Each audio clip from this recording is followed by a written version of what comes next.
Kani manggong natural na tong kaugalingon ay kaugalingon nato og natural nga pagkatao. Ganahan gyud ni siya mo sulti mga igsoon. Ganahan gyud ni siya mo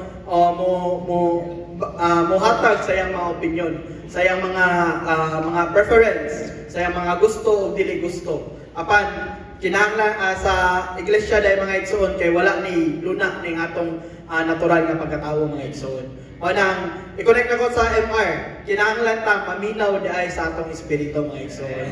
Kinahanglan adlaw-adlaw, moment by moment, maminaw ta sa atong sa Dios nga buhi sa sulod nato mga igsoon.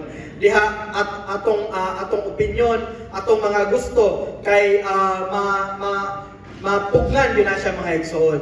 Manang kinahanglan jud mobalik ta sa atong espiritu mga igsoon. No? Only ang spiritual man ang makadiscern kung ang usa ka tawo naa ba siya sa iyang unod or naa sa iyang kaugalingon. That's why unsa ka kuan sa MR ba kinahanglan gyud nato maminaw sige sa atong espiritu mga igsoon. Mao po na ang atong pagbatok diha sa atong kaugalingon. Nga po siya dire sa message nga labitang masayod kung unsa ang natural nga pagkatawo ug unsa atong kaugalingon, labi po natong mabatukan ang atong kaugalingon ug natural nga pagkatawo. So praise the Lord na kinahanglan no dili man siya dali nga proseso no ana pa gani si Brother Lee, it's a lifetime transformation. So adlaw-adlaw little by little kay gi-transform ta ug nata ani nga process mga igsoon nga lisod kayo no kung inana bisan gani nga kaning unod manay palagianan nga mobalik lisod ta sa atong espiritu mga igsoon.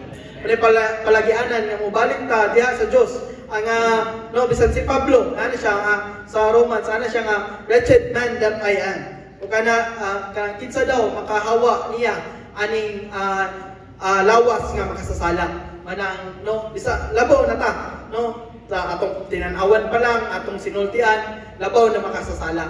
Manang kinahanglan muliso lang yun ta balik diha sa atong espiritu mga igsoon.